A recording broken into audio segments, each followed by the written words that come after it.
Well, in the King's Speech, Colin Firth's character, he obviously suffers from a huge lack of confidence and obviously has difficulty speaking. I thought it was quite interesting that in your previous film, The Damned United, Brian Clough has the complete opposite problem. He's incredibly overconfident and possibly speaks a little bit too much. What draws you to these flawed characters? I just like people living on some kind of extreme edge. You know, I think they are more interesting to direct, more interesting to play. They attract better actors. I mean, I'm very interested in character-driven narrative, and I think it's right. I do keep returning to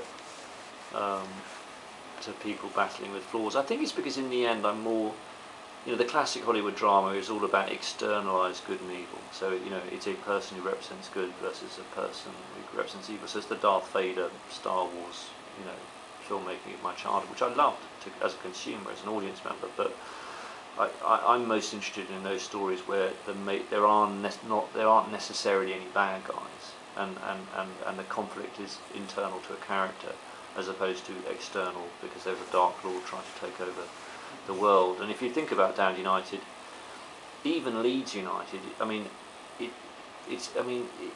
at one level it's the enemy, but at the other level it's the enemy in Clough's head. It's the enemy that Clough needs to.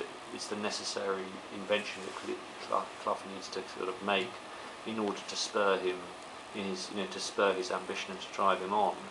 And you know, you can clearly see that even the Damned United, that I as a filmmaker, I'm not saying Leeds are evil. I'm just saying, you know, it's as much about Clough's desire to make them the enemy as them being an enemy. And in The King's Speech, I mean, you know, yes, Cosmo Lang's a little tricky at times, but really the enemy is the stammer. The enemy is the psychological block. The enemy is ghosts of his childhood, and I think I'm just drawn to that because I think it's much more interesting to watch actors fighting out internal conflict or wrestling with themselves, because when you're wrestling with other people, it's never as interesting as internal battle.